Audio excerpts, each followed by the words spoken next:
2 giorni a Natale, le festività tra gli anziani, il videogiornale ospite di Villa Betania a Villa Seta, l'intervista tra gli altri al prefetto Diomede Gloria Scafè. Ti saluto e il bambino si mette a piangere. È Natale dove un gruppo di persone si riunisce vivendo lo spirito della condivisione. È Natale laddove ci si prende cura di chi ci sta accanto. È una festa che intrisa di messaggio cristiano deputa la famiglia a suggellarne il valore. A Villa Betania, a Villa Seta, vi è la casa di riposo per gli anziani e se ne potrebbe parlare nei termini di una grande famiglia. Sono circa 50 gli ospiti accolti nella struttura che ricevono costantemente le attenzioni di un personale addetto a prendersene cura. E il clima natalizio si vive anche qui dentro. La struttura ha organizzato un incontro per il tradizionale scambio di auguri tra gli anziani, i loro parenti e le autorità intervenute. Un rinfresco, un momento conviviale animato dai bambini dell'oratorio Luce Nuova Don Luigi Maniscalco ha regalato il sorriso nei volti in cui sono segnate tutte le tappe di una vita.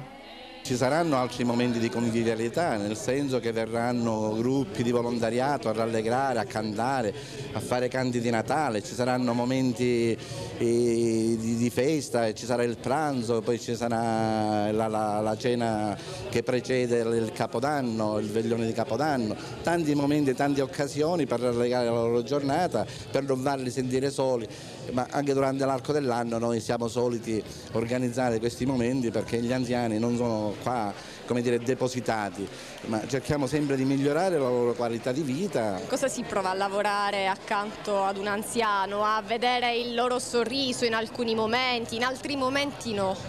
Guardi, noi come Consiglio di amministrazione svolgiamo questo compito a titolo gratuito.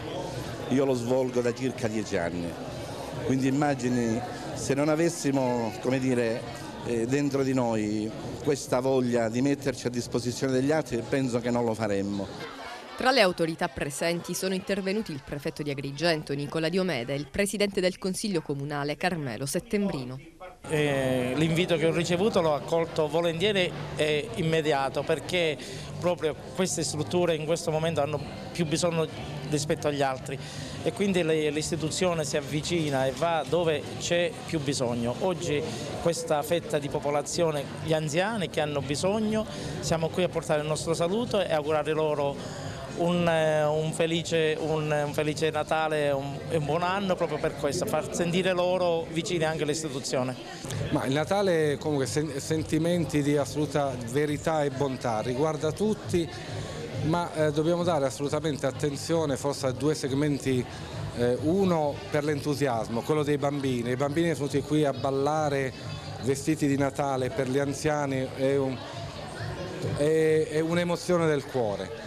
L'altro segmento sono proprio gli anziani, far sentire a loro che lo sono realmente, sono veramente importanti per noi. Quindi io ringrazio l'istituto che mi ha invitato, sono stato felicissimo, contentissimo di venire, anzi di tornare e auguro a tutte quante queste persone, sicuro che sono assolutamente ben assistite, ben accudite, di avere attraverso la nostra presenza, anche la vostra oggi, di avere anche, come dire, essere accuditi nel cuore, il motivo per il quale sono venuti.